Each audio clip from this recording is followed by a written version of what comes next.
ॐ भद्रं कर्णेभिः शृणुयाम देवाः भद्रं पश्येमाक्षभिर्यजत्राः स्थिरैरङ्गैस्तुष्टुवागुंसस्तनूभिः व्यशेम देवहितं यदायुः स्वस्ति न इन्द्रो वृद्धश्रवाः स्वस्ति न पूषा विश्ववेदाः स्वस्ति नस्तार्क्ष्यो वरिष्ठनेमिः स्वस्ति नो बृहस्पतिर्दधातु। ॐ शान्तिः शान्तिः शान्तिः। ॐ आप्यायन्तु ममाङ्गानि वाक्प्राणः चक्षुश्रोत्रमथो बलमिन्द्रियाणि च सर्वाणि सर्वं ब्रह्मोपनिषदम् माहं ब्रह्म निराकुर्यां मा ब्रह्म निराकरोद निराकरणमस्तु निराकरणं मेस्तु तदात्मनि यनिरते उपनिषत्सु धर्मास्ते मयि सन्तु ते मयि सन्तु। ॐ शान्तिः शान्तिः शान्तिः। स्थापकाय च धर्मस्य सर्वधर्मस्वरूपिणे अवतारवरिष्ठाय रामकृष्णाय ते नमः। जननीं शारदां देवीं रामकृष्णं जगद्गुरुं पादपद्मे तयो श्रित्वा प्रणमामि मुहुर्मुहुः। नमः श्रीयतिराजाय विवेकानन्दसूरये सच्चित्सुखस्वरूपाय स्वामिने तापहारिणे स्वामिने तापहारिणे। नमस्कार बंधू भगिनींनो, आपल्या सर्वांचं या लीला प्रसंग श्रीरामकृष्ण लीला प्रसंगाच्या या 64व्या वर्गामध्ये सगळ्यांचं मनपूर्वक स्वागत। साधारणपणे हा वर्ग आपण बुधवारी घेत असतो, पण काही ना काही कारणामुळे गेल्या मला 2 वेळा असं झालं की हा वर्ग बुधवारी न घडता आपण त्याला गुरुवारी घडवत आहोत। आणि या सगळ्या गोष्टी घडत असताना रामकृष्ण संघाच्या काही वरिष्ठ स्वामीजी लोकांनी काही सूचना ज्या आम्हाला लोकांना वारंवार देत असतात त्याची एकदम बिलकुल स्मृती होऊन जाते। आणि त्या काय सूचना वगैरे होत्या मी पुढच्या ज्या आध्यात्मिक शिबिरमध्ये त्या मांडण्याचा प्रयत्न करीन आहे, तो आज विषय नाही आहे। पण एक गोष्ट बिलकुल मुद्दाम सांगावीशी वाटते या सगळ्या गोष्टी जेव्हा घडत असतात की रामकृष्ण संघामध्ये ज्या काही ट्रेडिशन्स आहेत, ज्या काही परिपाटी आहेत, त्या परिपाटीचं आपण बिलकुल ज्याला म्हणतो की किंवा जे वर्ष सूचना देतात त्याचं बिलकुल तंतोतंत पालन केलं तर आपल्याला म्हणजे विशेष ज्याला म्हणतो ना की डोकं लावण्याची काही आवश्यकता नाही आहे। कारण की ते आधीच सांगून देतात की तुम्ही असं कराल तर तुम्हाला हा प्रॉब्लेम येईल, कारण की त्यांचे ते अनुभवातून सांगत असतात। आणि म्हणूनच हे जे रामकृष्ण संघाचं हे जे वैशिष्ट्य आहे की इथे ट्रेडिशन्सला इतकं फार महत्त्व आहे। आणि विशेषतः गेल्या 2 आठवड्यापासून या घटना घडत आहेत, तर मला एक घटना एकदमच बिलकुल एक सूचना एका महाराजांनी दिलेली एकदम स्ट्राईक झाली, ती आपण पुढच्या शिबिरामध्ये त्याचं चिंतन करूया की या गोष्टी आपल्या आध्यात्मिक जीवनाकरता किती महत्त्वपूर्ण असतात। असो, आपण आपल्या विषयाकडे वळूया। श्रीरामकृष्ण लीला प्रसंग 64वा वर्ग। आणि मागच्या वर्गात आपण जे चिंतन केलं होतं विशेष करून की भगवान श्रीरामकृष्णांनी जी वात्सल्य भावाची साधना केली ते वात्सल्य भावची साधना त्यांना शक्य का झाली, कारण की जरी त्यांचं पुरुष शरीर होतं तरी सुद्धा त्यांना उपजत एक स्त्री भाव हा त्यांना उपजत प्राप्त होता। आणि म्हणून त्यांना मधुर भावाची साधना आणि वात्सल्य भावाची साधना करणं हे अतिशय सहज आणि ज्याला म्हणतो की सोपं होतं। साधारणपणे लौकिक जगामध्ये एखाद्या पुरुषाने जर अशा प्रकारचं वागणूक केली स्त्रियोचित, तर त्याचा आपण धिक्कार करत असतो. पण भगवान श्रीरामकृष्णांच्या जीवनामध्ये हा त्यांचं एक आगळंवेगळं वैशिष्ट्य होतं, त्याची आपण चिंतन केलं होतं. आणि भगवान श्रीरामकृष्णांकरता किंवा त्यांचे पण या संदर्भात त्यांचे काही निंदा का नाही करत, कारण की त्यांच्या त्या मनातून वेळोवेळी पुरुषोचित भावसुद्धा आपल्याला स्पष्टपणे आढळून मिळतात. आणि स्त्रियोचित भावाच्या माध्यमातून त्यांनी याचा उपयोग ईश्वरप्राप्तीकरताच केलेला आहे. म्हणून भगवान श्रीरामकृष्णांचा स्त्रियोचित भाव हा स्पृहणीय आहे आणि वंदनीय आहे. त्याच्यानंतर कसं जटाधारी आलेत आणि कसं त्या छोट्याशा रामलला बरोबर जटाधारींची जी मनाची स्थिती होती की ते अत्यंत भावामध्ये खोलवर उतरले होते आणि त्यांना त्यांच्या त्या भावामुळेच छोटेसे ते रामलला जे होते ते पूर्णपणे जिवंत त्यांच्याशी लीला करायचे. आणि भगवान श्रीरामकृष्णांना सुद्धा हे सगळ्या गोष्टी बघायला मिळाल्या आणि अनेक काळ ह्या दोघांनी त्या रामललाबरोबर बऱ्याच त्यांच्या त्या लीला, त्याचं आपण भरपूर वर्णन मागच्या वेळेस जसंच्या तसं वाचलं होतं. आणि त्याच्यानंतर एक मुद्दा जिथे येऊन आपण मागच्या वेळेस थांबलो होतो त्याची थोडीशी पुनरावृत्ती करून आणि मग पुढे जाऊया. आणि तो मुद्दा जो अतिशय महत्त्वाचा होता की आपण ज्याचे चिंतन करत होतो की भगवान श्रीरामकृष्णांच्या जीवनामध्ये एक गोष्ट आपल्याला विशेष बघायला मिळते की कोणताही एक भाव जेव्हा ते धरायचे त्या भावाचा एकदम टोक ते गाठायचे. आणि त्यांच्या लौकिक जीवनामध्ये सुद्धा ही एक गोष्ट आपल्याला बघायला मिळते. लीला प्रसंगकार लिहितात की बाह्य जगतामध्ये वावरत असताना सामान्य माणसासारखे जर एखादं कार्य त्यांनी हातात घेतं तर ते कार्य तडीस नेण्यापर्यंत किंवा तडीस नेल्याशिवाय त्यांना शांतता नाही लाभायची. एक काम हातात घेतल्यानंतर ते पूर्ण करायचं अशी त्यांची मनोवृत्ती होती.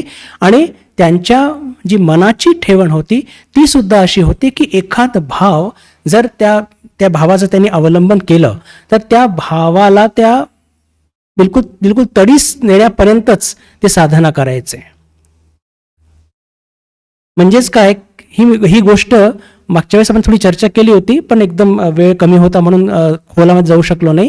म्हणण्याचा अर्थ काय की पहा, ज्या गोष्टी बाहेर दिसायच्या भगवान श्रीरामकृष्णांच्या जीवनामध्ये त्याच गोष्टी त्यांच्या मनात सुद्धा पण तशाच्या तशाच होत्या. किंवा असं म्हटलं तरी चालेल, कारण की ते अवतार होते की त्यांच्या मनात जे काही असायचं बाहेर बिलकुल जसे तसंच दिसायचं. आणि आपण साधारण जीव आपल्यामध्ये या गोष्टी आत आणि बाहेर साम्य दिसत नाही. कदाचित आपल्या जीवनामध्ये लौकिक कार्यामध्ये आपण एखाद कार्य हातात घेतो आणि ते पूर्ण पार पाडतो, पण आपल्या जीवनामध्ये हे जे भावाची गोष्ट आहे ही तडीस नेऊ शकत नाही. आणि ती जो भाव आपण एखादा ग्रहण केला आहे त्याला तडीस नेण्याकरता आपल्याला लीला प्रसंगकार सावध करत आहेत की या गोष्टी फक्त अवतारांच्या जीवनामध्येच शोभा देतात. एखादा भाव आपल्या मनामध्ये त्याचा उदय झाला आणि त्याला तडीस नेण्यापर्यंत मजल घाटण्याचा धाडस आपण केला नाही पाहिजे. त्याचं कारण काय, कारण की भगवान श्रीरामकृष्णांच्या जीवनामध्ये संयम, त्याग आणि वैराग्य हे परिपूर्ण होतं. आणि आपल्या जीवनामध्ये चांगले भाव आणि वाईट भाव याचा सध्या संगम आहे. आणि जर आपण भगवान श्रीरामकृष्णांचं अनुकरण केलं की एखादा भाव ग्रहण केला आणि भगवान श्रीरामकृष्णांसारखा त्याला बिलकुल ज्याला म्हणतो की टोकापर्यंत नेण्याचा प्रयत्न केला तर त्यातून आपलं नुकसान होण्याची पूर्ण शक्यता असते. आणि म्हणूनच की अवतारांच्या जीवनामधचं अनुकरण कधी केलं नाही पाहिजे. अनुसरण म्हणजे त्यांनी जे सांगितलेलं आहे ते आचरणात आणलं पाहिजे. हे आपण म्हणजे ही गोष्ट वारंवार जी चर्चा करत असतो. आणि याच गोष्टीला पुन्हा बिंबवण्याकरता लीला प्रसंगकार पुन्हा पुन्हा सांगतात की हे ठाकूरांच्या जीवनात ते शोभा देतं, पण आपल्या जीवनामध्ये ही गोष्ट की एखाद्या भावाला तडीस नेण्यापर्यंत त्याचं अवलंबन करायचं हे योग्य नव्हे. मग आपल्याकरता काय सूचना आहे? आपल्याकरता लीला प्रसंगकार सूचना देतात की आपल्या जीवनामध्ये आधी संयम, त्याग आणि वैराग्य या गोष्टीमध्ये जर आपण ठाकूरांचं अनुसरण करण्याचा प्रयत्न केला तर हे स्पृहणीय आहे. विशेष करून मनःसंयम आणि इंद्रिय संयम ज्यांच्या जीवनात आहे तेच एक म्हणजे ज्याला म्हणतो की भावसंयम हे फार जरुरी आहे बंधू भगिनींनो. भावसंयम, कारण की जोपर्यंत आपल्या जीवनामध्ये चांगले आणि वाईट हे दोन्ही संस्कार आहेत तोपर्यंत कोणत्याही एक भावाचं अवलंबन करून त्याला टोकापर्यंत नेणं आपल्याकरता एक फार मोठं एक ज्याला म्हणतो की एक धोकादायक स्थिती निर्माण होऊ शकते. खूपच मोठी एक धोकादायक स्थिती निर्माण होऊ शकते. आणि म्हणूनच या संदर्भात ठाकूर म्हणजे लीला प्रसंगकार सांगतात की साधारण माणसाने संयम, त्याग आणि वैराग्य याचा अभ्यास जास्तीत जास्त करावा. आणि जेव्हा भावसंयम याच्यावरती आपला एक ताबा आपण मिळून जाईल तेव्हा मग कुठे शरणागती येईल. आणि मग ते शरणागतीच्या भावाच्या माध्यमातून आपण कोणत्याही एक चांगल्या भावाचं अवलंबन करून त्याला टोकापर्यंत नेण्यास काहीही हरकत नाही, जसं की भगवान श्रीरामकृष्णांनी आपल्या जीवनात ते दाखवून दिलं होतं. आणि हीच चर्चा करत असताना की भगवान श्रीरामकृष्णांच्या जीवनामध्ये असं का आपल्याला बघायला मिळतं की त्यांनी का एखाद्या भावाचा म्हणजे वात्सल्य भाव जर घेतला तर एकदम टोकापर्यंत ते गेले. आणि ही चर्चा करत असताना लीला प्रसंगकार आपल्याला सांगतात की त्यांच्याकरता हे शक्य का होतं, कारण की त्यांच्या जीवनामध्ये किंवा त्यांच्या मनामध्ये कधी पण वाईट विचार किंवा कुभाव हे कधी बघायलाच मिळत नाही. आणि ते तसं का होतं आणि आमच्या आपल्या मनामध्ये चांगले आणि वाईट हे दोन्ही का असतात. तर भगवान श्रीरामकृष्णांच्या मनाचं अध्ययन करत असताना आपल्याला हे लक्षात येतं की त्यांच्या मनात जे एक ज्याला म्हणतो की अंतःप्रेरणा, मनाची प्रेरणा किंवा त्यांचं मन हे वैश्विक मनाशी एक झालेलं आहे. त्यांचं मन जगन्मातेच्या मनाशी हे पूर्ण ज्याला म्हणतो की म्हणजे एक झालेलं आहे. तर त्यांच्या मनातून ज्या काही प्रेरणा भावना येतात त्या त्यांच्या स्वतःच्या नाही आहे. पहा, हा एक फार मोठा फरक आहे बरं. आपण साधारण जीव आहोत आणि आपल्याला आपला अहम फार महत्वाचा वाटतो आणि तो अहम आहे म्हणूनच आपण दुःख पण भोगत आहोत, पण तो अहम काही सोडायला पण तयार नाही आहोत. आणि इथेच फरक असतो की भगवान श्रीरामकृष्णांना त्यांच्या जीवनामध्ये साधना करून त्यांनी तो आपला अहम पूर्णपणे घालवला होता. तर त्यांच्या शरीर आणि मनातून जे काही प्रकट होत होतं ते काय होतं, त्यांची जी मनप्रेरणा होती, त्यांची जी अंतःप्रेरणा होती ती वैश्विक किंवा जगन्मातेची किंवा ईश्वराची ती प्रेरणा होती. आणि त्यामुळे काय की त्यांच्या मनातलं भय, त्यांच्या मनातला स्वार्थ परवृत्ती ही संपूर्णपणे नाहीशी झालेली होती. आणि म्हणून जे काही भाव ते ग्रहण करायचे ते अतिशुद्ध असायचे. त्याच्यामध्ये कोणत्याही प्रकारची ज्याला म्हणतो की भेसळ नसायची. ठाकूर स्वतः म्हणतात वचनामृतमध्ये की ज्याचा हात म्हणजे एखाद्या लहान मुलाचा हात जर स्वतः वडिलांनी पकडला असेल तर त्या मुलाला पडण्याची भीती नाही आहे. ज्या मुलाचा हात, कल्पना करा एक मुलगा आपल्या वडिलांबरोबर जात आहे शेतामध्ये आणि वडिलांनी जर त्याचा हात पकडलेला आहे तर त्या मुलाला पडण्याची काही भीती नाही. बस बिलकुल त्याच किंवा जगन्माता त्याचं पाय बेताल पडू देत नाही हे सुद्धा म्हटलंय.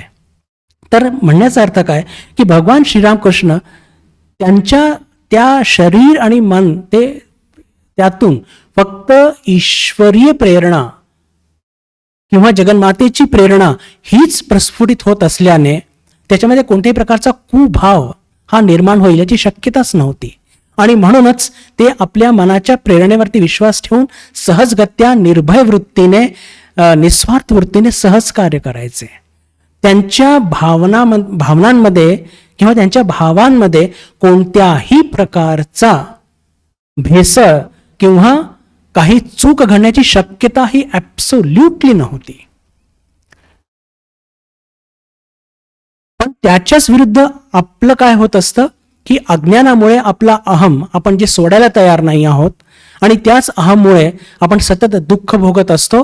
आणि एवढंच नव्हे तर हे जे सगळे काम, क्रोध, लोभ, मोह, मद, मत्सर हे सगळे आपल्याला सतत छळत असतात आणि आपल्या प्रत्येक निर्णय, आपले प्रत्येक कार्य या सगळ्या गोष्टी लडबडलेले असतात. आपल्या प्रत्येक भावना सुद्धा या षडरिपुनी नेहमी लडबडलेल्या असतात आणि म्हणून भगवान श्रीरामकृष्ण खूप सावधान करतात. वात्सल्य भावाची चर्चा करूया. 2 उदाहरणं मला सापडले आणि अतिशय महत्वाचे आहेत आणि ते वात्सल्य भावाच्या संदर्भातच आहे. वचनामृतमध्ये आपण बघतो 21 ऑक्टोबर 1884 त्या दिवशीच्या एंट्रीमध्ये, त्या दिवशीची म्हणजे वार्तालापमध्ये भगवान श्रीरामकृष्ण हरिपद नावाच्या एका मुलाच्या संदर्भात बोलतात. हा युवक साधनेमध्ये बरंच पुढे गेलेला आहे, पण वात्सल्य भावाच्या नावाखाली मनसंयम नाही आहे, भावनांना आवर घालण्याची ताकद नाही आहे, पण पुढे पुढे जात आहे आणि त्यातून काहीतरी नको ती गोष्टी घडतात आणि त्याच्याबद्दल ठाकूर खूप हळहळ व्यक्त करतात. दुसरी एक घटना 11 मार्च 1883 आहे आणि नित्य गोपाल नावाचा एक मुलगा, याचं वय खूपच कमी, 18-19 काहीतरी याचं वय, आणि ठाकूरांनी त्याची खूप स्तुती केलेली आहे. ठाकूरांनी या नित्यगोपालची खूप स्तुती केलेली आहे, पण त्याच्याच बरोबर एकदा शिवानंदजी महाराज त्याच्याशी खूप, ज्याला म्हणतो की इंटिमेटली बोलत होते, तेव्हा भगवान श्रीरामकृष्ण म्हणतात की तू त्याच्याशी जास्त मिसळत जाऊ नकोस. आश्चर्य वाटलं की आता समजा भगवान श्रीरामकृष्णांनी जर कोणाची स्तुती केली आणि जर ठाकूरांचे शिष्य जर त्याच्याशी जाऊन भेटले, यात गैर काय? पण ठाकूर सावधान करतात की त्याचा भाव इथल्या भावाशी मॅच होत नाही, म्हणजे जुळत नाही, तू त्याच्याशी जास्त मिसळत जाऊ नकोस. बलराम बाबूंच्या घरी हे नित्यगोपाल आले होते आणि तिथे कीर्तन वगैरे सगळं झालं, तिथे ही घटना घडलेली आहे. आणि परिवर्ती जीवनामध्ये यांच्या संदर्भात फारसं काही वाचायला मिळत नाही, पण या नित्यगोपालला भगवान कृष्णांनीच याच 11 मार्चच्या रोजी खूप एक सक्त ताकीद दिलेली आहे की तू असं असं वाकत जाऊ नकोस म्हणून. का? कारण की प्रगती होत आहे पण भावसंयम नाही आहे, आणि जिथे भावसंयम नाही आहे तिथे ज्याला म्हणतो की जिथे पावित्र्य नाही आहे, जिथे भावसंयम नाही आहे, जिथे त्याग नाही आहे, जिथे वैराग्य नाही आहे, तिथे ही एक खूप शक्यता असते की त्या साधकाच्या जीवनामध्ये तो फार मोठ्या एका रिस्कवरती एक फार मोठा तो धाडस करत आहे. तर हे 2 उदाहरण तुमच्या पुढे, विशेष करून नित्यगोपालचे जे आहे की आता एखादा मुलगा समजा खूप कमी वयाचा आला आणि त्याच्यामध्ये खूप काहीतरी चांगले लक्षण दिसत आहेत, तर सहजच ठाकूर कौतुक करणारच. त्या कौतुकापोटी काही भक्त लोक त्यांना घरी बोलवायचे आणि हे ठाकूरांना मुळीच आवडायचं नाही. आणि तीच गोष्ट इथे त्यांनी ती मेन्शन केलेली आहे. तर हे सगळं, हे 2 उदाहरणं तुमच्या पुढे मी का मांडले, तर त्याचं कारणच हे की हे जे भावसंयम जे ठाकूर म्हणतात आहे, आणि भावसंयम हे तेव्हाच येऊ शकतं की जेव्हा आपल्या जीवनामध्ये संपूर्णपणे शरणागतीचा भाव येईल. एकदा ती शरणागतीचा भाव पूर्ण आला, शरणागतीचा भाव आल्यानंतर मग काय घडत असतं? शरणागतीचा भाव आला की त्या शरीर आणि मनाच्या माध्यमातून काय जर प्रस्फुटित होत असेल तर ईश्वरीय प्रेरणाच फक्त प्रस्फुटित होत असते. आणि ती ईश्वरीय प्रेरणा आहे हे कसं कळतं? कारण की त्यांची ती निर्भय वृत्ती, त्यांची ती निस्वार्थ वृत्ती, आणि त्यांच्या त्या निर्णयातून, त्यांच्या त्या कार्यातून कोणाचंही अकल्याण होत नाही, कोणाचंही अकल्याण होत नाही. आता थोडीशी आपली स्थिती आणि हे शरणागत म्हणजे जे जगन्मातेला शरणागत गेलेले हे जे जीवन, ज्याला म्हणतो की जीवनमुक्त महापुरुष, ही तुलना करूया आणि शरणागतीची थोडी चर्चा करूया आणि बघूया की आपण कुठे कमी पडत असतो. हे लीला प्रसंगाची हीच वैशिष्ट्य आहे की ठाकूरांचं काहीतरी टोकाचं उदाहरण घेऊन आणि लागलीच मग आपली स्थिती काय आहे. तर होत काय असं बंधू भगिनींनो की आत्ताच आपण चर्चा केली की त्यांच्या शरीर आणि मनाच्या माध्यमातून ईश्वरीय प्रेरणा ही प्रस्फुटित होत असते आणि ती ईश्वरी प्रेरणा आपल्या माध्यमातून सुद्धा प्रस्फुटित होऊ इच्छिते, पण आपल्या अहममुळे आपण त्याला नेहमी थांबवत असतो. तीच ईश्वरी प्रेरणा आपल्या सुद्धा माध्यमातून प्रस्फुटित होऊ इच्छित असते, पण कसं असतं की आपण याला त्या ईश्वरी प्रेरणेला प्रस्फुटित होऊ देऊ इच्छित नसतो. आणि त्याचा सगळ्यात मोठी पावती की आपल्या प्रत्येक निर्णय, आपले प्रत्येक कार्य हे नेहमी स्वार्थ, लोभ, द्वेष या प्रकारच्या गोष्टी नेहमी ग्रस्त असतात. ही सगळ्यात मोठी पावती आहे. कोणताही निर्णय आपण घेतो त्यात कुठे ना कुठे आपला सेल्फ हा असतोच असतो. जसं श्वास प्रश्वास किती आपल्याकरता सहज आहे, तसा क्षमा करा, हे अज्ञान आणि हे सगळ्या गोष्टी तितक्याच आपल्याकडे म्हणजे फार सहज आहे. आणि याच्या विपरीत भगवान श्रीरामकृष्णाच्या जीवनात बघतो की जसं आपल्याला श्वास प्रश्वास किती सहज आणि ज्याला म्हणतो की न करता आपण घेत असतो, तर ती निस्वार्थ आणि निर्भय वृत्ती, तो अहमबोध, ते अज्ञारूपी अहमबोध नसल्याने ते कोणत्या त्यांच्या जीवनामध्ये अहम किंवा स्वार्थ हे कॅल्क्युलेशनमध्येच येत नाही. का येत नाही? कारण की तो अहमच नाही आहे. तिथून प्रगट काय होती? तिथून प्रगट होती जगन्माता. तिथून प्रगट होत आहे जगन्माता. आणि म्हणून आपण त्यांच्या जीवनात बघतो तर त्यांनी केलेले प्रत्येक कार्य हे कधीच चुकले नाही. त्यांचे कोणतेही निर्णय कधी चुकले नाही. असं कसं होऊ शकतं? आणि कदाचित त्यांनी जे काही निर्णय किंवा कार्य ज्या वेळेस केले त्यावेळेस आपल्यासारख्या सामान्य जीवांनी त्यांच्या कार्याची जेव्हा मोजमाप केली असेल, विवेचन केलं असेल,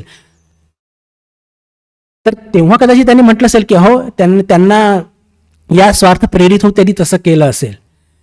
पण जे विवेचन करतात ते स्वतःच तर स्वार्थाने प्रेरित आहे, तर ते निस्वार्थ ठाकूरांचे विवेचन कसं करू शकणार?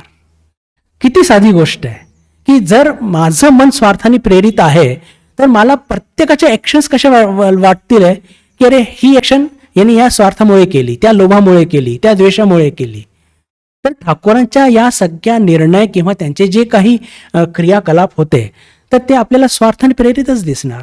म्हणण्याचा अर्थ काय की आज ठाकूरांना 175 वर्ष जवळपास झाले आणि त्यांच्या जीवनाचं हे सगळं विवेचन आपण ऐकून वाचून आत्ता कुठे आपल्याला कळतंय की ठाकूर हे पूर्ण निस्वार्थ होते. पण त्यावेळेस समजणं हे खूप अशक्य होतं. त्यावेळेस त्यांच्या जवळ जे जायचे, आता जे लोक सजग होते त्यांची गोष्ट वेगळी, पण जे सजग नव्हते त्यांच्याकरता या सगळ्या गोष्टी समजणं हे खूपच अशक्य होतं. आणि जर लीला प्रसंग या पद्धतीने लिहिल्या गेलेलं नसतं तर आपल्याला सुद्धा हे समजणं भयंकर अवघड झालं असतं. कारण की आपण सुद्धा ठाकूरांच्या प्रत्येक गोष्टी आपल्या चष्म्यानेच बघतोय ना, आणि आपला चष्मा कुठे स्वच्छ आहे? अज्ञानरूपी ज्या काही गोष्टी आहेत सगळ्या आपल्यामध्ये सुद्धा आहेत. आणि म्हणून त्यांच्या गोष्टीचं इंटरप्रिटेशन करणं हे फारच म्हणजे ज्याला म्हणतो की अतिशय चुकीची गोष्ट होणार. तर म्हणण्याचा अर्थ काय की ह्या सगळ्या गोष्टी कशा इंटरकनेक्टेड आहे की जेव्हा शरणागतीचा भाव असतो बंधू भगिनींनो, तर त्या शरणागतीच्या भावाच्या माध्यमातून आपल्या जीवनामध्ये एक आधी भावसंयम येतो. भावसंयम आलं की ते पावित्र्य येतं. पावित्र्य आलं की मग ते आपल्या संपूर्ण जीवनामध्ये जे काही घडत असतं ती सगळ्या निस्वार्थ वृत्तीने घडत असतं. का? तो अहमबोध नसतो. तो अहमबोध नसल्याने भीती ही निघून जाते, कारण की दोन दिसतच नाही, सगळ्या दोन एकच मीच तो दिसत असतो. आणि मग स्वार्थ पण राहत नाही. आणि जिथे दोन नाही तिथे सगळ्यात मोठी गोष्ट जी दिसते की द्वेष मत्सर का निर्माण होत असतो की जिथे मी आणि इतर लोक वेगळे हे जेव्हा लक्षात येतं आपल्याला तेव्हा तो द्वेष निर्माण होत असतो. पण जिथे तो अहम बोधच नाहीये, तो अज्ञानाचा मूळच ठाकूरांनी कापून टाकलेला आहे आणि तो शरणागतीचा भाव आलेला आहे, तर त्यांच्या माध्यमातून काय प्रस्फुटित होत आहे तर ती फक्त जगन्मातेचीच प्रेरणा, तोच भाव फक्त प्रगट होत असतो. जेव्हा आपण आपली चर्चा करत आहोत बंधू भगिनींनो, तर तेव्हा एक फारच एक मजेशीर गोष्ट घडत असते की आपल्या जीवनामध्ये आपण आपला मी सोडू शकत नाही, पण मात्र आव हा आणतो की मी माझा मी सोडलेला आहे. आणि याच्यासारखी दुर्दैवी परिस्थिती नाही. मी सुटलेला नाहीये, पण आपण पोज असं करतो, आपण ढोंग असा करतो की माझा मी सुटलेला आहे. आणि यातून घडत काय असतं की आपण स्वतःचीच फसवणूक करत असतो. आपण स्वतःचीच फसवणूक करत असतो. यतेश्वर आनंदजी महाराज या गोष्टीवरती खूप भर देतात आणि ते म्हणतात की आपल्या जीवनामध्ये आपण जो आपल्याला जो ज्याला म्हणतो की हा जी शरणागतीचा भाव आणायचा आहे, याच्याकरता काय केलं पाहिजे की आपला जो कच्चा अहंकार आहे, ठाकूरांनी जे म्हटलंय, त्याला आधी पक्का अहंकारमध्ये बदला. म्हणजेच जर गीतेची भाषेत म्हटलं तर हे जे तमस आणि रजस आहे याला सत्वनी घालवा. त्यात तो जो सात्विक इगो असणार तो आपल्याला खऱ्या अर्थाने अहंकाराच्या पलीकडे घेऊन जाण्यात मदत करणार.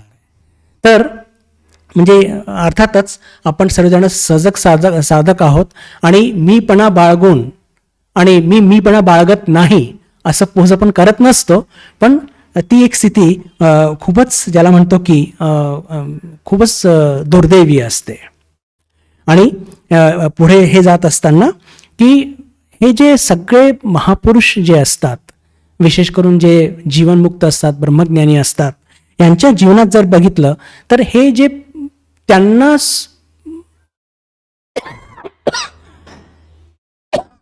हे जे भावसंयम ठाकूर म्हणतात, ही भावसंयमची आवश्यकता त्यांना का पडत नाही आणि आपल्याला का पडते. आपण आत्ता चर्चा केली की त्यांच्या मनातून, त्यांच्या शरीरातून ही ईश्वरीय प्रेरणा ही प्रगट होत असते. आणि विशेष करून भगवान श्रीरामकृष्णांच्या लोकोत्तर जीवनामध्ये आपण बघतो की एकदम लहानपणापासून त्यांना ती जाणीव होत होती अधूनमधून. आणि म्हणून त्यांना त्यांची जी अंतःप्रेरणा, त्यांची जी प्रेरणा होती त्याच्या संदर्भात त्यांना कधी शंका निर्माण झालीच नाही. आणि म्हणून त्यांचं जीवन कसं निर्भय आणि निस्वार्थ होतं. आपण आपल्या जीवनामध्ये आपली अंतःप्रेरणा ही स्वार्थ रहित आहे, दोष रहित आहे, असं कोणी चॅलेंज करू शकतं का? प्रामाणिकपणे नाही. प्रामाणिकपणे बिलकुल नाही करू शकत. का नाही करू शकत? कारण की आपल्याला लक्षात येतं की आपण प्रत्येक निर्णय जे घेत आहोत त्यात कुठेतरी आपला स्वार्थ थोडासा आडवा येऊन राहिला आहे. आणि तेच दुसरं जर बघितलं बंधू भगिनींनो, तर त्यांच्यामध्ये ही जी निर्भय वृत्ती किंवा निसंकोच वृत्ती आणि त्यांना स्वतःचे भाव चाचपण्याची आवश्यकता का पडत नाही? कारण की ती जी ईश्वरीय प्रेरणा, जे वैश्विक मन, जे ईश्वरीय मन त्यांच्या माध्यमातून प्रगट होत आहे याची त्यांना जाण होत असते. जाण होत असते म्हणजे कोणत्या अर्थाने की त्यांना हे माहीत असतं की ते जे काही बोलत आहेत, जे काही निर्णय घेत आहेत, जे काही कार्य करत आहेत त्यात त्यांचा स्वतःचा स्वार्थ नाहीये. तो कॉन्फिडन्स इतका वेगळा असतो की बस रे बस. आणि ते शब्दात मांडल्या सुद्धा जाऊ शकत नाही आणि ते समजणं सुद्धा तसं अवघड आहे. सध्या आपला कॉन्फिडन्स कसा असतो, या सगळ्या लौकिक अचिव्हमेंट्सवरती असतो. म्हणून तो क्रिएट पण होतो आणि तो डिस्ट्रॉय पण होतो. आपला जो आत्मविश्वास असतो या सगळ्या लौकिक गोष्टींवरती असतो की अरे अमुक अमुक माझा मित्र आहे, बरं माझ्याकडे इतके पैसे आहेत. आपला हा कॉन्फिडन्स कशावरती असतो? पैशांवर. एखाद्या कोणी आपला मित्र सत्तेवरती असेल, पण तीच व्यक्ती सत्तेवरनं गेली, तेच पैसे सगळे गेले, तर लागलीच आपण तो फुगा असतो फुगलेला आणि त्याची हवा काढली, तो कसा स्क्वीज होऊन जातो एकदम फुस, तशी आपली अवस्था होऊन जाते. मग यांची तशी अवस्था का होत नाही? कारण की यांचं कॉन्फिडन्स किंवा यांची जी अंतःप्रेरणा असते ही ईश्वरीय असते. आणि सगळ्यात मोठं यांचं सामर्थ्य काय असतं बंधू भगिनींनो, ते फार महत्वाचा हा पॉइंट, हा मुद्दा लीलाप्रसंगकारांनी घेतला की या सगळे हे जे शरणागत, हे जे जीवनमुक्त महापुरुष असतात, यांचं सामर्थ्य कुठे आहे? यांचं सामर्थ्य असतं बंधू भगिनींनो की ज्या गोष्टी आपल्याला सामान्य स्तरावरती समजत नाही, प्रत्येक गोष्टीचं उत्तर आपण आपल्या 5 इंद्रियांनी शोधत असतो या जगामध्ये. आणि याच्या पलीकडे काहीतरी आहे हे आपल्याला पटतच नाही किंवा त्याचं सोल्युशनच कळत नाही. या जगाच्या पलीकडे काहीतरी गोचर आहे, फक्त बौद्धिक रूपाने कळतं. पण हे जे सगळे महापुरुष असतात, जे शरणागत असतात, ज्यांच्या शरीर मनातून ती दिव्य प्रेरणा खेळत असते, त्यांना या जगाच्या पलीकडच्या सगळ्या गोष्टी सहजपणे दिसत असतात. का दिसत असतात? पुन्हा तेच उत्तर, कारण की त्यांचं मन त्या वैश्विक मनाशी, त्या ईश्वरीय मनाशी, त्या कॉस्मिक माइंडशी एक झालेलं असतं. म्हणून त्यांना या जगाच्या पलीकडच्या गोष्टी सहज दिसतात, खूप सहज दिसतात. ज्या गोष्टी आपल्याकरता अगोचर असतात किंवा यांना हे कसं कळलं, कसं समजलं. आणि ठाकूरजी जीवनामध्ये अशा अनेक घटना घडलेल्या आहेत, त्याचं विवेचन आपण नंतर करूया. पण हे त्यांचं सामर्थ्य असतं. का? कारण की त्यांच्या शरीर मनातून तीच एक दिव्य प्रेरणा, ईश्वरी प्रेरणा सतत खेळत असते. त्यांचं मन विराटाच्या मनाशी एक झालेलं असतं. त्यांचं मन आणि विराटाच्या मनशी एक झालेलं असतं. तर हे त्यांचं सामर्थ्य आहे. आणि हा मुद्दा चर्चा करत असताना लीला प्रसंगकार पुढे एक फार मोठा मुद्दा मांडतात की असे जे सगळे ब्रह्मज्ञानी महापुरुष असतात की ज्यांचं मन विराट मनाशी किंवा ईश्वरी मनाशी एक झालेलं असतं आणि त्यांना या जगाच्या पलीकडच्या गोष्टी सुद्धा त्यांना सहजपणे त्याचं आकलन होत असतं, तर त्यांना स्वतःच्या मृत्यूबद्दल कळतं का? पहा कुठून कुठे पोहोचले एकदम लीला प्रसंगकार. त्यांना स्वतःच्या मृत्यूबद्दल समजतं का? त्यांचं शरीर नष्ट होणार आहे, त्यांचं मन नष्ट होणार आहे, हे त्यांना समजतं का? हो, त्यांना समजतं. आणि सरळ त्यांनी मृत्यूचाच विचार का केला? आता आधी आपण याचा विचार करूया बरं. हा मुद्दा कुठून निघालाय? भावसंयम. भावसंयमात प्राप्त करण्याकरता शरणागतीतून निस्वार्थता, निर्भयता. पण ही केव्हा येऊ शकते शरणागती? जेव्हा आपल्या जीवनामध्ये तितकं जर पावित्र्य असेल, भावाचा संयम केला असेल तर. आणि त्या स्थितीमध्ये काय होत असतं, म्हणजे जे महापुरुष असतात त्यांचं मन वैश्विक मनाशी एक होतं. आणि त्यांना म्हणजे त्यांचं सामर्थ्य काय? हा पूर्ण सिक्वेन्स सांगतो. त्यांचं सामर्थ्य काय? की त्यांचं सामर्थ्य आहे की ज्या गोष्टी सामान्य माणसाला कळत नाही त्या गोष्टी त्यांना कळतात. का कळतात? कारण की त्यांचं मन वैश्विक मनाशी एक झालेलं आहे. मग सरळ त्यांना त्यांचा मृत्यू कळतो का? हा प्रश्न का निर्माण झाला? त्यांना सगळं जर कळतं तर. कारण की मृत्यूला आपण सगळ्यांना घाबरतो.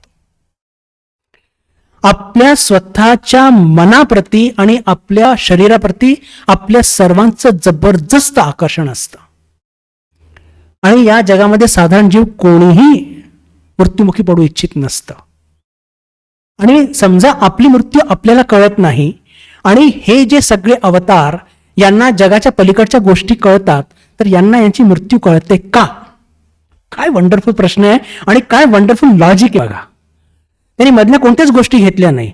माणसाला या जगामध्ये सगळ्यात जास्त भेडसावणारी गोष्ट असेल तर स्वतःची मृत्यू किंवा स्वतःच्या मनाचा नाश. तर त्यांना जर सगळं कळतं तर त्यांना स्वतःचा मृत्यू कळतो का? हो, कळतो. मग जर त्यांना त्यांचा मृत्यू कसा होणार आहे, कोणाच्या माध्यमातून होणार आहे हे कळल्यानंतर ते त्याच्याशी कसं वागतात.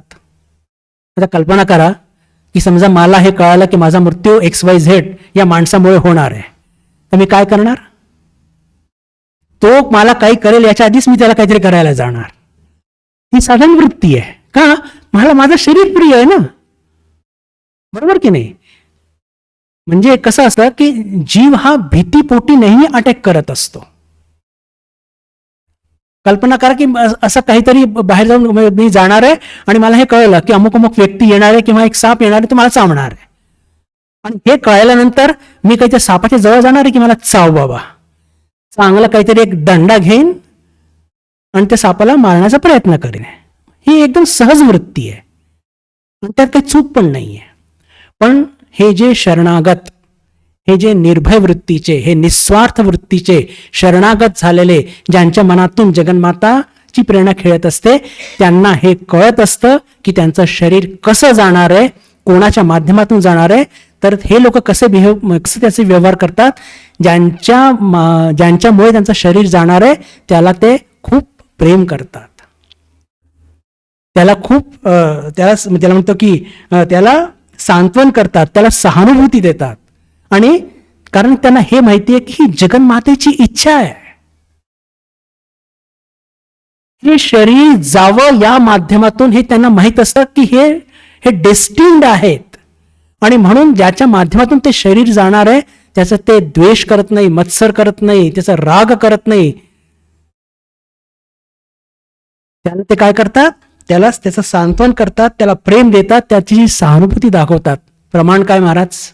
1 नाही 5 प्रमाण आहेत, 5 अवतार आहेत. सगळ्यात पहिले घेऊया भगवान श्रीकृष्ण. पहा, ही ब्युटी आहे लीला प्रसंगाची. पुन्हा क्रॉनॉलॉजी लक्षात ठेवा. भावसंयम आपल्याकरता सांगितलं आहे का? भावसंयम आला तर ती निस्वार्थ वृत्ती, निर्भय वृत्ती जन्माला येईल. ती निस्वार्थ वृत्ती, निर्भय वृत्ती जन्माला आली की ती केव्हा येऊ शकते? जेव्हा आपण शरणागत होऊ. खऱ्या अर्थाने शरणागत झाल्यानंतर आपल्या या शरीर मनातून सुद्धा तेच ईश्वर प्रगट होणार. आणि त्याचं सामर्थ्य काय? तर सामर्थ्य हेच की आपल्याला सुद्धा या जगाच्या पलीकडच्या गोष्टी ज्याचं आकलन आज होत नाहीये. आज आपल्याला विचारलं की 2 + 2 किती? 4. पण ठाकूरांना विचारलं तर ते म्हणतात किती पण होऊ शकतात. का?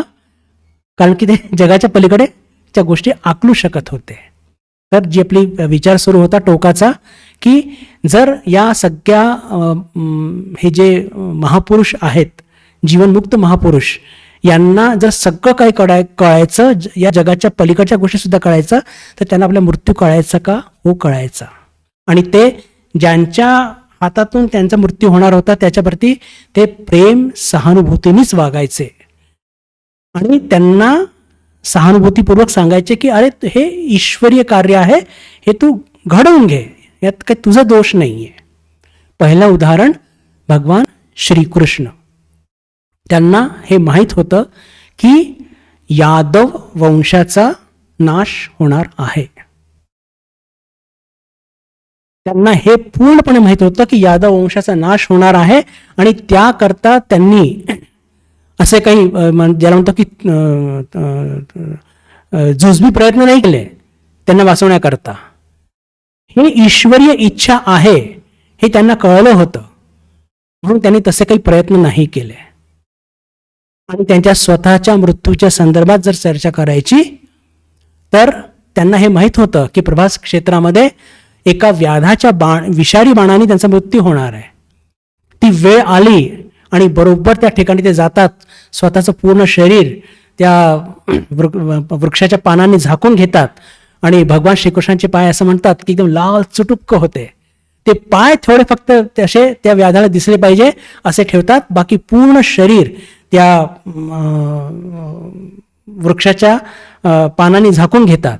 तो व्याध बरोबर येतो आणि ते लाल चुटुक्क पाय त्याला दिसतात. त्याला वाटतं हा काहीतरी मोठं पक्षी आहे आणि इतकं त्याचं म्हणजे मांस इतकं सॉफ्ट आहे की याला खाण्यात मजा येईल आहे. आणि तो बरोबर विषारी बाण मारतो आणि भगवान कृष्णांच्या पायाला तो लागतो. आणि मग भगवान कृष्ण म्हणजे त्याला लक्षात येतं की अरे हे त्यांनी काय केलं. तो खूप अनुतप्त होतो, खूप पश्चाताप करू लागतो, खूप रडू लागतो. पण भगवान श्रीकृष्ण त्याला प्रेमच देतात, त्याची सहानुभूतीनेच वागतात आणि त्याला म्हणतात की अरे हे सगळं ठरलेलं आहे. या ईश्वरी कार्यामध्ये तुझा हा तुझा एक सहभाग होता, तू ते पूर्ण केलेलं आहे बस. म्हणण्याचा अर्थ काय की हे जे सगळे महापुरुष असतात, हे जे ज्याला म्हणून की जीवनमुक्त महापुरुष असतात, त्यांना या जगाच्या पलीकडच्या गोष्टीचं आकलन सुद्धा सहजपणे होत असतं. टोकाची गोष्ट म्हणजे स्वतःच्या मृत्यूबद्दल सुद्धा ते अवेअर असतात. दुसरं उदाहरण भगवान बुद्धांचं घेऊया.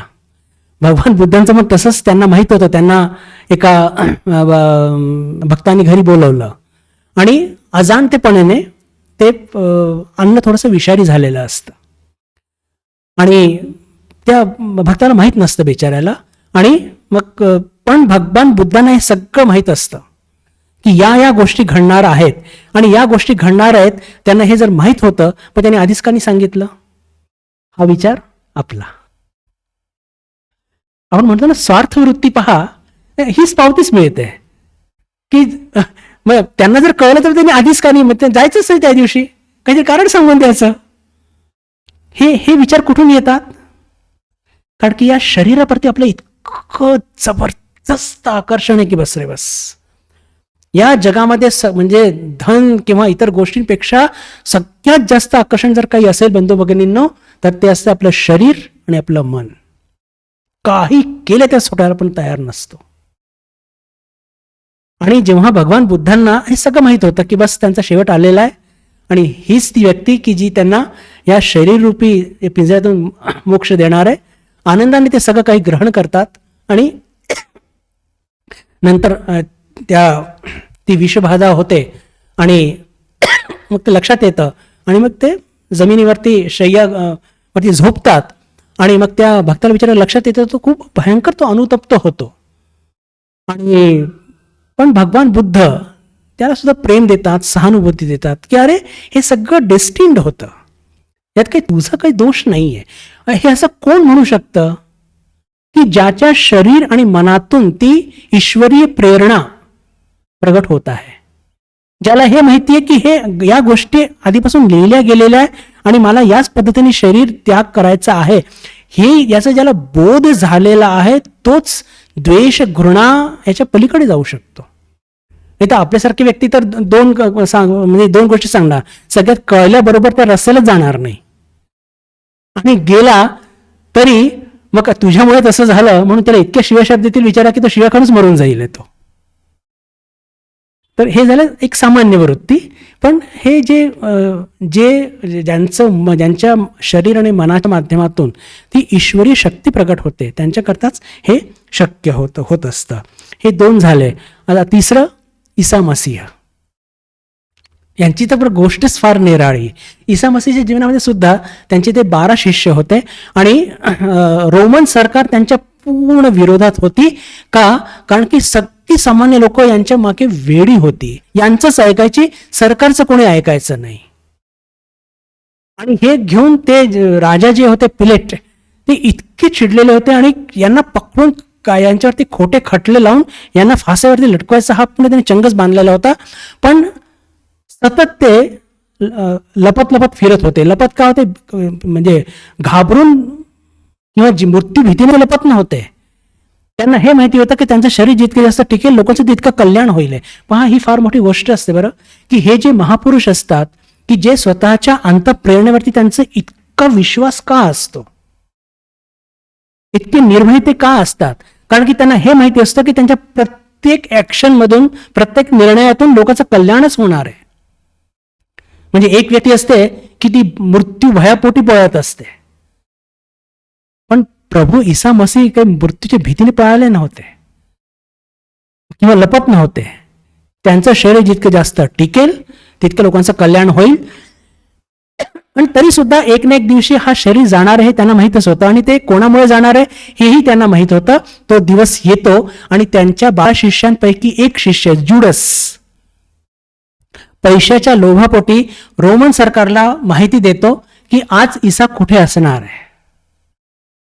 त्यांचा स्वतःचा शिष्य पैशाच्या लोभापोटी रोमन सरकारला माहिती देतो की आज रात्री ईसा ख्रिस्त हे या ठिकाणी तुम्हाला सापडते, तुम्ही त्यांना पकडू शकता. आणि बरोबर पोलीस येते, त्यांना पकडते, दुसऱ्या दिवशी सकाळी त्यांना फासावरती लटकवते. आता हा खरा म्हणतात तर केवढा मोठा अपराध. पण ईसा मसीह जुडसच्या प्रती त्यांच्या मनात एक पण इतकासा पण द्वेष, मत्सर, घृणा किंवा त्याच्यावरती काहीतरी आक्रोश मुळीच नाही. जेव्हा तो जुडस म्हणजे अरे मी काय करून बसलो हे जेव्हा त्याला तो भानावरती येतो तर तो ओक्षाबोक्षी रडू लागतो. पण तिथे सुद्धा ईसा मसीह त्याला प्रेम, सहानुभूतीच देतात आणि त्याला म्हणतात की अरे हे असं लिहिलेलं होतं, ही ईश्वरीय योजना आहे. म्हणजे म्हणण्याचा अर्थ काय की हे जे महापुरुष असतात की ज्यांच्या शरीर मनातून हे जी ईश्वरी प्रेरणा प्रस्फुटित होत असते, तर त्या कार्याकरता ते नेहमी सहाय्यभूतच होत असतात. आणि आपण सहाय्यभूत का होत नसतो? कारण की आपला अहम हा नेहमी निर्णय घेत असतो, आपला अहम कार्य करत असतो आणि या लोकांच्या शरीर मनाच्या माध्यमातून ईश्वरीय शक्ती प्रकट होत असते. म्हणून हे सगळ्या गोष्टींना कोणत्या दृष्टीने बघतात की नाही, ही ईश्वरीय योजना आहे, म्हणून तू काही दुःख करून घेऊ नकोस. भगवान कृष्ण झाले, त्याच्यानंतर भगवान बुद्ध झाले, ईसा मसीह झाले, आणि आता घेऊया प्रभू रामचंद्र.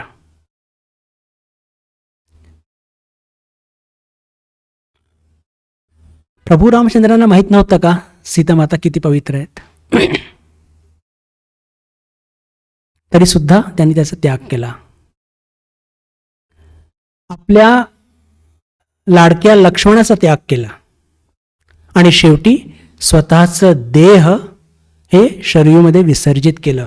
आता आपण आपल्या या अशुद्ध मनाने विशेष करून सामाजिक स्तरावरती याची इतकी, ज्याला म्हणतो की खालच्या स्तरावरती याची म्हणजे विवेचन करतो की बस रे बस, मी त्याच्यावरती काही बोलू इच्छित नाही, कारण की त्या सगळ्या सामाजिक स्तरावरती केलेल्या सगळ्या इंटरप्रिटेशन्स आहेत. आणि अध्यात्म हे नेहमी राजकारण, समाजकारण, अर्थकारण या सगळ्यांच्या वरती असतं. आणि या आजच्या व्याख्यानाच्या मध्ये आपण चर्चा केलीच होती की या सगळ्या महापुरुषांचं सामर्थ्य कुठे आहे.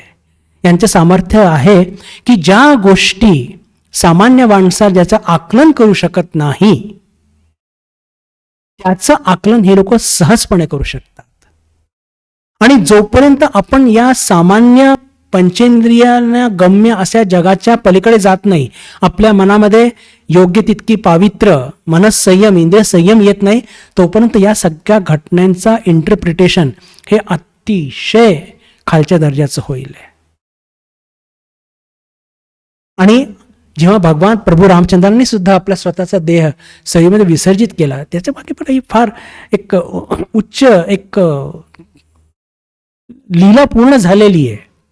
आणि आता या शरीराचं काही प्रयोजन नाहीये. भगवान श्रीरामकृष्णांनी काय केलं? स्वामी विवेकानंदांनी काय केलं?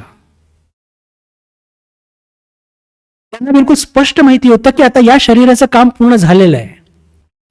2 दिवस आधीची गोष्ट आहे. शरीर सोडण्याच्या आधी प्रेमानंदजी महाराजांना घेऊन बेलूर मठामध्ये फिरता फिरता सहजपणे म्हणतात, ज्या ठिकाणी स्वामीजींचं आज हे आहे त्यांचं समाधीस्थळ, 2 दिवस आधी म्हणतात की माझं शरीर मी सोडल्यानंतर या ठिकाणी माझ्या शरीराचं तू दाह कर. म्हणजे शरीर त्यांच्याकरता हे इतकं ट्रॅश गोष्ट आहे की याचं काम झालेलं आहे, बस नाउ इनफ इज इनफ. आणि त्या योग समाधीच्या माध्यमातून स्वामीजींनी देह सोडला.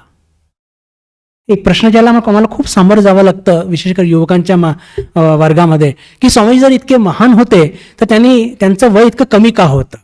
अरे वय घेऊन करणार काय? त्यांनी आपल्या 39 वर्षामध्ये इतकं काम करून गेले की ते स्वतः म्हणतात की पुढची 1500 वर्ष ते तुम्हाला पुरणार आहे. ज्या शरीराचं आपल्याला इतकं आकर्षण आहे त्यांच्याकरता ते बंधन होतं. पण आता ह्या सगळ्या गोष्टी समजायला किमान आध्यात्मिक पातळी पाहिजे. मुलांना या शरीराच्या माध्यमातून कसं मी लौकिक यश, पैसा कमवेन, स्वामीजींकडे बघण्याची त्यांचा दृष्टिकोनच तो तितका सीमित आहे. म्हणजे त्यांच्या प्रश्नाला मी चूक असं म्हणणार नाही, पण आपण सगळे साधक आहोत तर त्या दृष्टीने त्या प्रश्नाला काही फारसा अर्थ राहत नाही. असो, आपण हे जे आता चिंतन केलं की जे भावसंयम भावसंयम भावसंयम हे सतत भगवान श्रीरामकृष्ण आपल्या म्हणजे साधकांकरता सांगत आहेत. आणि भगवान श्रीरामकृष्ण स्वतःनी त्यांनी भावाचा म्हणजे जे भावाचा टोक गाठलेला आहे, तर ते आपल्याकरता अनुकरणीय नाही आहे, आपल्याकरता भावसंयम. आणि मग योग्य तितकी आपल्या जीवनामध्ये जर जेव्हा कधी निस्वार्थता, निर्भयता येईल, शरणागती येईल, आणि जेव्हा या शरीर मनातून तीच जगन्माता प्रगट होईल, तिची अंतःप्रेरणा प्रगट होईल, ईश्वरीय प्रेरणा प्रगट होईल, तेव्हा मग नक्कीच आपण जर या कोणत्याही भावाचा टोक गाठण्याचा प्रयत्न केला तेव्हा ते हरकत नाहीये. पण तोपर्यंत आपल्याला भावसंयम हे अतिशय आवश्यक आहे, यात काहीच शंका नाही. थोडं अजून पुढे जाऊया. आणि पुढचा मुद्दा जो अतिशय महत्त्वाचा आहे तो घेऊया. ब्रह्मज्ञानांच्या हृदयामध्ये कधी पण स्वार्थपर भावनांचा उदय का होत नाही, याचा सतत आपण उल्लेख करत आहोत की हे जे सगळे महापुरुष असतात हे सगळे निस्वार्थ असतात. स्वार्थपर भाव त्यांच्या जीवनामध्ये कुठे पण, ज्याला म्हणतो की आपल्याला बघायला मिळत नाही. तर हे याचं कारण काय, तर याचं कारणाचं विवेचन करत असताना लीला प्रसंगकार एक गोष्ट सांगतात की हे जे सगळे महापुरुष असतात त्यांचं मन कसं असतं, उद्यमशील असतं.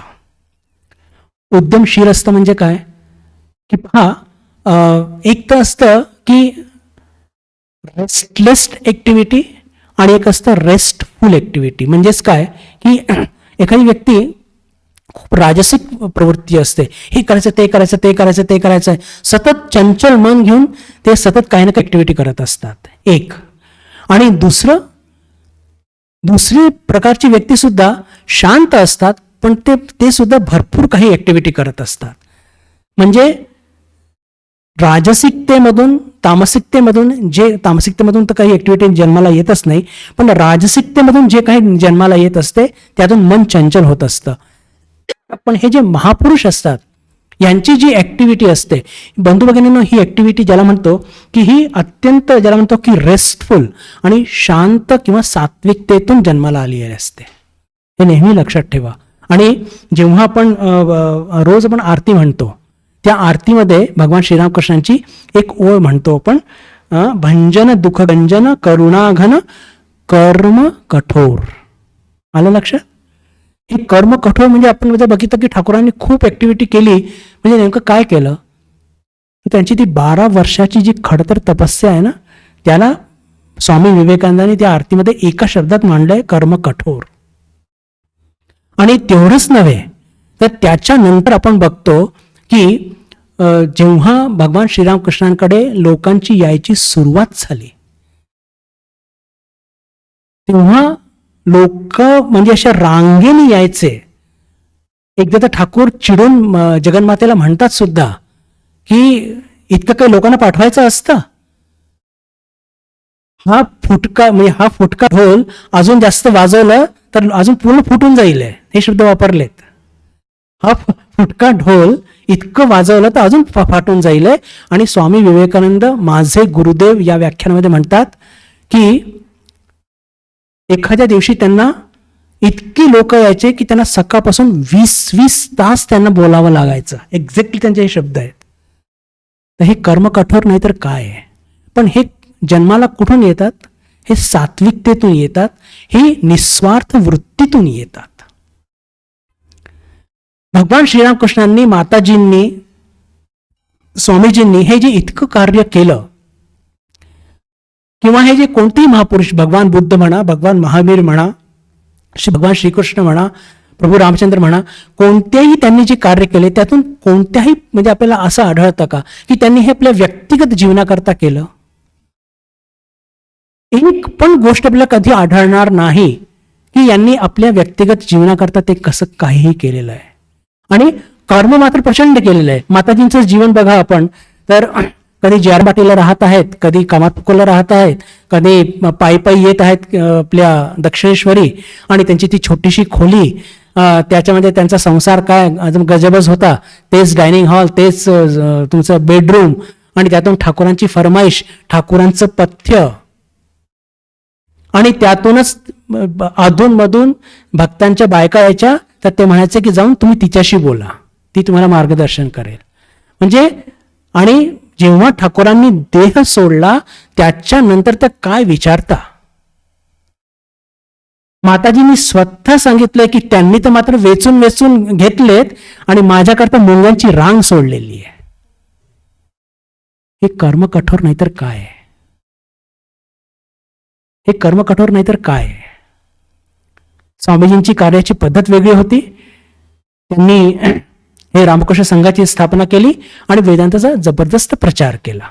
मी त्याच्या खोलात जात नाही. आपला मुद्दा काय आहे की हे जे सगळे महापुरुष असतात हे सगळे जबरदस्त उद्यमशील असतात, पण यांची उद्यमशीलता ही सात्विकतेतून निर्माण होत असते. आणि सात्विकता कुठून येत असते?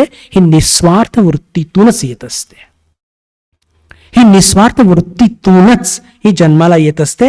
आणि आपण हे तिघांचं आपण आता म्हणजे बघितलं थोडक्यात की किती त्यांच्या जीवनामध्ये एक प्रचंड कार्यशीलता होती. अकर्मण्यात आपल्याला कुठेही दिसत नाही. अकर्मण्य हे कुठेच दिसत नाही. आणि म्हणून यांच्या जीवनामध्ये की आपल्याला एक गोष्ट बघायला मिळते की पहा, आपण आत्ताच चर्चा केली की यांच्या शरीर मनातून काय जन्माला म्हणजे काय प्रगट होत असतं? ईश्वरी प्रेरणा. आणि यांच्याच मनातून काय जन्माला येत असते? निर्भयता, निस्वार्थता आणि प्रचंड कार्यक्षमता. मी पुन्हा हा सिद्धांत महत्वाचा आहे, मी पुन्हा याला रिपीट करू इच्छितो की पहा, याच शरीर मनातून म्हणजे ठाकूरांच्या या शरीर मनातून ईश्वरीय प्रेरणा प्रगट होत आहे. त्याच मनातून ईश्वरी प्रेरणा प्रगट होत आहे. आणि त्याच शरीरातून निर्भयता, निस्वार्थता आणि कार्यक्षमता प्रगट होत आहे. तर आपण असं म्हणू शकतो का की जे लोक निस्वार्थ असतात, किंवा असं म्हणायचं का की जे लोक शरणागत असतात तेच लोकांच्या माध्यमातून ही कार्यक्षमता प्रगट होत असते. जे लोक शरणागत असतात खऱ्या अर्थाने, फक्त तोंडून बोलणारे नाही बरं, जे लोक खऱ्या अर्थाने शरणागत असतात त्यांनाच ही निस्वार्थता आणि त्यांनाच ही कार्यक्षमता लाभत असते. आपला जो मुद्दा होता मी तो पुन्हा रिपीट करतो आणि तिथे मग थांबूया. की आपला प्रश्न असा होता की हे सगळे ब्रह्मज्ञ महापुरुष यांना निस्वार्थता कशी लाभते, आम्हाला का लाभत नाही? तर हे उद्यमशील असतात. उद्यमशील का असतात? कारण की यांच्यामध्ये सात्विकता असते. सात्विकता का असते? कारण की हे पूर्णपणे ईश्वराला शरणागत असतात. आपला ती शक्ती आपल्या सुद्धा माध्यमातून प्रगट होऊ इच्छिते बरं, पण आपला अहम तिला धक्का मारतं. अय मी इथे, तुझं इथे काही काम नाहीये. कारण की तो अहम आपल्याला खूप प्रिय आहे अज्ञानापोटी. पण या सगळ्या म्हणजे हे जे सगळे महापुरुष आहेत त्यांच्या त्या शरणागतीच्या भावामुळे त्यांच्या अहमचा लोप झालेला असतो. अहमचा लोप झाल्यामुळे त्यांच्यामध्ये जी नैसर्गिक तो अहमबोध गेल्यामुळे निस्वार्थता, निर्भयता, दोन गोष्टी महत्वाच्या, आणि त्यातून प्रचंड कर्मशक्ती निर्माण होते. म्हणजेच शरणागती आणि कर्मशक्तीचा बिलकुल डायरेक्ट संबंध आहे. आणि शरणागतीचा आणि निस्वार्थतेचा, शरणागतीचा आणि निर्भयतेचा हा डायरेक्ट संबंध आहे. तर जर आपल्याला सुद्धा निस्वार्थता आपल्या जीवनात प्राप्त करायची असेल तर तो शरणागतीचा भाव आपल्या जीवनात आला पाहिजे. आणि त्याच्याकरता एक छोटासा त्याचा एक सूतवाचक करून मग आपण तिथे थांबूया की पहा, हे अवतारी महापुरुष असतात ना, यांचा प्रवास नेहमी आपल्यापेक्षा उलटा असतो. त्यांनी आपल्या जीवनामध्ये शरणागतीच्या माध्यमातून निस्वार्थता, निर्भयता आणि कार्यक्षमताही प्राप्त केलेली असते. आणि आपल्याला जर ही निस्वार्थता, निर्भयता आणि कार्यक्षमता प्राप्त करायची असेल तर ती आपल्याला सेवा कार्य करून प्राप्त करायची आहे. आला अंतर लक्षात? Just reverse. म्हणजे भगवान श्रीरामकृष्णांनी ती निस्वार्थ, ती शरणागती आधी प्राप्त केली. त्या शरणागतीच्या माध्यमातून काय प्राप्त झालं तर निस्वार्थता, निर्भयता प्राप्त झाली आणि त्यातून ते प्रचंड कार्य उभं राहिलं. पण आता आपल्या जीवनात कसं होणार? आपल्या जीवनामध्ये बिलकुल याच्या विपरीत होणार. आपण जे सेवा कार्य करतो, कशा करता करतो? त्या सेवा कार्याच्या माध्यमातून आपली थोडीफार का न हो एक निस्वार्थता वाढेल, निर्भयता वाढेल. आणि जेव्हा इगोवरती आघात होतील तेव्हा शरणागती वाढेल. म्हणजे त्यांचा प्रवास आणि आपला प्रवास हा बिलकुल उलटा आहे, हे आपण लक्षात घेतलं पाहिजे. आणि लक्षातच येतं अवतार म्हणजे काय? अवतरती इति अवतारः. जे वर्ण खालती येतात जीवनच्या कल्याणाकरता त्यांना अवतार म्हणतात. म्हणून नॅचरली त्यांचा प्रवास वरून खालती आहे, आपला प्रवास खालून वर जाणार आहे. म्हणून आपल्याला कार्य करून शरणागती, निस्वार्थता, निर्भयता प्राप्त करायची आहे. आणि महापुरुष लोक हे आधी शरणागती, निस्वार्थता, निर्भयता प्राप्त करून आणि मग ते कार्यक्षमता प्राप्त करत असतात. हा प्रवास उलटा आपला आहे. ठरलेली वेळ आपली संपलेली आहे. आज आपण इथेच थांबूया. हिवाळी सुट्टी आपण घेत असतो, तर आता आपण हिवाळी सुट्टी घेऊया. पुढचे जवळपास 2-3 वर्ग होणार नाही. बेलूर मठात मी जात आहे आणि दिवाळीच्या 10 तारखेला मी 11 तारखेला परत येणार. त्याच्यानंतर भाऊबीज ज्या दिवशी आहे, मला वाटतं 14 की 15ला बुधवार आहे, तर ती भाऊबीज आपण इथेच वर्गाच्या माध्यमातून साजरी करण्याचा प्रयत्न करूया. तोपर्यंत आपण सर्वजण हिवाळी सुट्टी एन्जॉय करूया. ओम शांती शांती शांती. हरि ओम तत्सत. श्रीरामकृष्णार्पणमस्तु. हिवाळी सुट्टी एन्जॉय करूया म्हणजे पुन्हा पुन्हा या सगळ्या विचारांचं अजून ज्याला म्हणतो की पुनरावृत्ती करूया. आपल्याकरता एन्जॉयमेंट तोच आहे, कारण की आपल्याला हे लक्षात आलेलं आहे की या जगामध्ये एन्जॉय करण्यासारखं काही नाही आहे अदर दॅन श्रीरामकृष्ण.